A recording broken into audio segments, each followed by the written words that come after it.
Praise the lord. మన ప్రభువును రక్షకుడైన యేసుక్రీస్తు నామములో అందరికీ శుభాభివందనములు. దేవుడు ఇప్పటి వరకు మనల్ని కాపాడినందుకు ఆయనకి కృతజ్ఞతాస్తుతులు చెల్లించుదాం. మరొకసారి నేను దేవుణ్ణి ఎలా గణపరచాలి అనే అంశము ద్వారా మనమందరము కలుసుకొని దేవుని వాక్యాన్ని ధ్యానించడానికి దేవుడు మనకు చూపిన కృపను బట్టి ఆయనకి వందనాలు. దేవా, మీరే మాకు సహాయం చేయండి, మాతో మాట్లాడండి. దేవా, మిమ్మల్ని ఏ విధంగా ఘనపరచాలో మాకు నేర్పించమని యేసు నామములో అడుగుచున్నాం తండ్రి, ఆమేన్. ప్రియ సహోదరి సహోదరులారా, చాలాసార్లు మనం అనేక విషయాల కోసం ఆలోచిస్తూ ఉంటాం. అయితే ఈరోజు దేవుణ్ణి ఎలా గణపరచాలి అని ఒకసారి మనల్ని మనం ప్రశ్న వేసుకున్నట్లయితే, పరిశుద్ధ గ్రంథంలో అనేక లేఖనాలు దేవుణ్ణి ఏ విధంగా గణపరచాలో మనకి తెలియచేయబడి ఉన్నవి. అవేంటో మనం ఈరోజు నేర్చుకుందాం. మొదటిగా మనము ఆయన్ని గణపరచాలంటే మనల్ని మనము దేవుడికి సమర్పించుకోవాలి.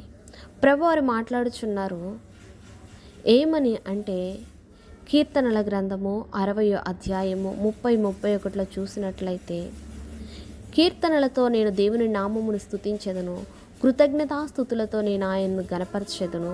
ఎద్దు కంటెను కొమ్ములు గల డేగల కంటెను అది యెహోవాకు ప్రీతికరము. ఇక్కడ చూసినట్లయితే కృతజ్ఞతాస్తుతులతో దేవుణ్ణి మనము ఘనపరచగలమంట. ఇది యెహోవాకు ప్రీతికరమైంది. దేవునికి ఎప్పుడైతే మనం థ్యాంక్స్ గివింగ్, కృతజ్ఞతలు స్తుతులు చెల్లిస్తామో అలా మనం దేవుని గణపరిచినట్లు. ప్రభువా, నన్ను కాపాడినందుకు థ్యాంక్ యూ లార్డ్. దేవా, నేను వెళ్తున్నా, నాకు సహాయం చేసినందుకు వందనాలు. ఇదిగో ఆహారం ఇచ్చినందుకు నీకు కృతజ్ఞతలు, వస్త్రం ఇచ్చినందుకు నీకు కృతజ్ఞతలు, ఆయుష్నిచ్చినందుకు కృతజ్ఞతలు. నిత్యము మనకున్న సమస్తాన్ని బట్టి దేవుడికి మనం కృతజ్ఞతాస్తుతులు చెల్లిస్తూ ఆయన మనము ఘనపరచవచ్చు. రెండవదిగా చూసినట్లయితే సామెతల గ్రంథము 3వ అధ్యాయము 9వ వాక్యంలో, నీ రాబడి అంతటిలో ప్రథమ ఫలము నీ ఆస్తిలో భాగమునిచ్చి యెహోవాని ఘనపరచుము. మనకి ఏదైతే వచ్చిద్దనండి, ఏ పండు అవ్వచ్చు, ధనం అవ్వచ్చు, ఏదైనా అవ్వచ్చు, మన ఇంట్లోకి వచ్చేది ప్రథమ ఫలము ఆస్తిలో నుంచి తీసి మనము దేవునికి ఇచ్చినట్లయితే యెహోవాని మనము ఘనపరచగలము. అవునండి, ఆయన మాట్లాడుచున్నారు ఏమంటే, నన్ను ఘనపరచు వారిని నేను ఘనపరుస్తానని చెప్తున్నారు. ఆయనకి మనము కృతజ్ఞతాస్తుతుల ద్వారా ఘనపరచవచ్చు. మనకి కలిగి ఉన్నదాన్ని దేవునికి ఇచ్చి మనము ఘనపరచవచ్చు. మూడవదిగా మందిర పనుల్లో మనం సహకరించి ఘనపరచవచ్చండి. అది ఏ విధంగానంటే, హగ్గై 1:8 చూసినట్లయితే, మందిరమును కట్టించిన ఎడల దాని యందు నేను సంతోషించి నన్ను ఘనపరుచుకొందునని యెహోవా సెలవిచ్చుచున్నాడండి. మనమైతే ఇప్పుడు వెళ్ళి మందిరాలు నిర్మించాలంటే కష్టం, కానీ మందిర నిర్మాణము చేయి వారికి మనం సహకారంగా నిలిచినట్లయితే ఖచ్చితంగా దేవుడు మనం ఇచ్చిన దాన్ని చూసి ఆయన పడతాడండి. మన ద్వారా, మన కష్టార్జితం ద్వారా మనం ఏ వస్తు రూపంలో అయినా అవ్వచ్చు, ధనము రూపంలో అవ్వచ్చు, సమయం ద్వారా అవ్వచ్చు, మన బలం అవ్వచ్చు, ఏదైతే ఏమిటి, ఆయన మందిరమును మనకి సహకారంగా మనం నిలబడినట్లయితే ఆయన ఘనపరచువారమై ఉన్నాము. నూతన నిబంధనలో చూసినట్లయితే మన దేహము దేవుని ఆలయమై ఉంది. దీన్ని మనం కట్టాలి.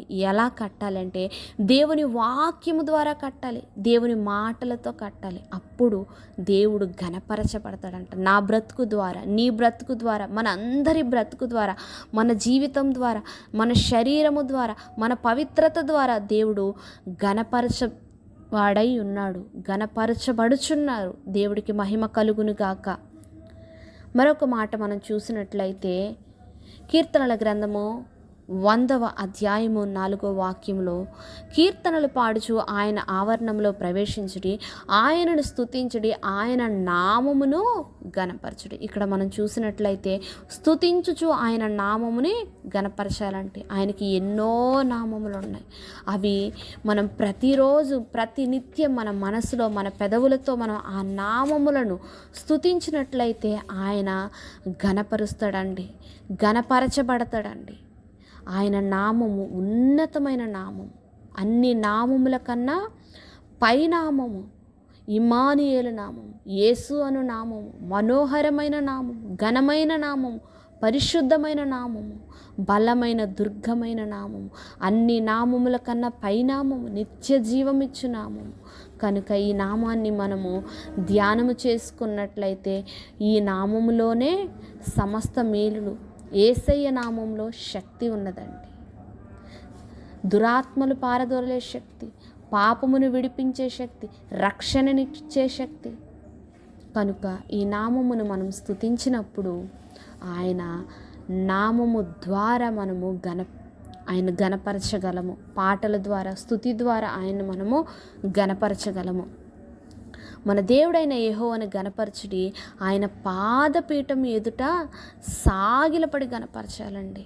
సాగిలపడి కంప్లీట్గా మనము పూర్తిగా మన దేవుడికి సమర్పించుకొని మనం ఆ నేలపైన సాగిలపడి 2 చేతులు జోడించి ఆయన గణపరచొచ్చంటండి.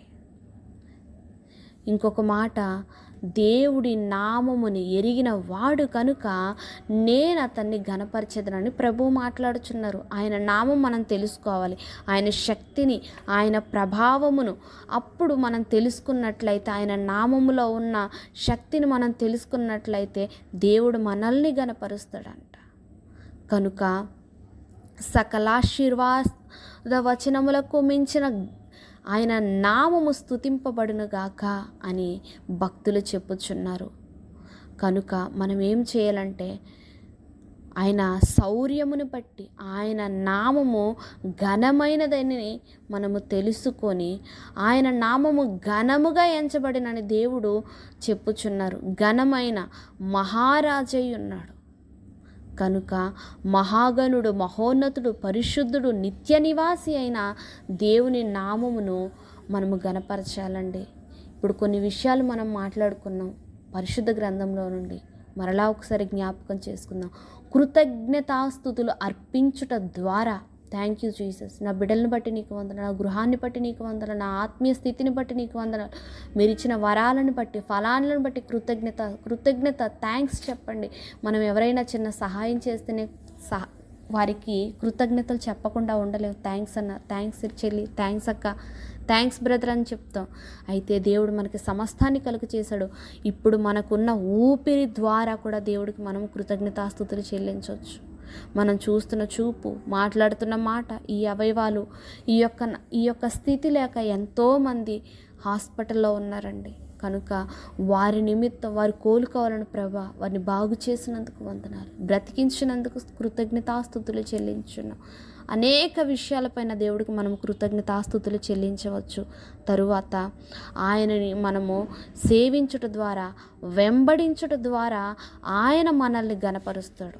అవునండి, ఒకడు నన్ను సేవించిన ఎడల నన్ను వెంబడింపవలను, అప్పుడు నేను ఎక్కడ ఉందనో అక్కడ నా సేవకుడు ఉండను. ఒకడు నన్ను సేవించిన ఎడల నా తండ్రి అతన్ని గణపరచును. సేవించినప్పుడు, వెంబడించినప్పుడు దేవుడు మనల్ని గణపరుస్తాడండి. ఆయన కోసం మనం ఏది చేసినా, మన సమయం, మన బలం, మన ధనం, దేన్ని కూడా దేవుడు ఊరికే తీసుకోడు. దానికి రెట్టింపు ఘనత దేవుడు మనకి ఇవ్వడానికి సిద్ధంగా ఉన్నాడు. మూడవదిగా, ప్రథమ ఫలము, ఆస్తిలో భాగమిచ్చి దేవుణ్ణి మనము ఘనపరచగలమండి. ఏదైనా వెనక్కి తీయకండి. మనము ఆశీర్వదింపబడాలన్నా, దేవుని యొద్ద దొంగిలింపకుండా ఆయన్ని ఘనపరచాలన్నా మనం ఏం చేయాలంటే ప్రతి దాంట్లో కూడా ప్రభువుకి భాగాన్నిచ్చి ఆయన మనము ఘనపరచాలి. మందిర నిర్మాణ పనుల్లో మనము సహకరించాలి.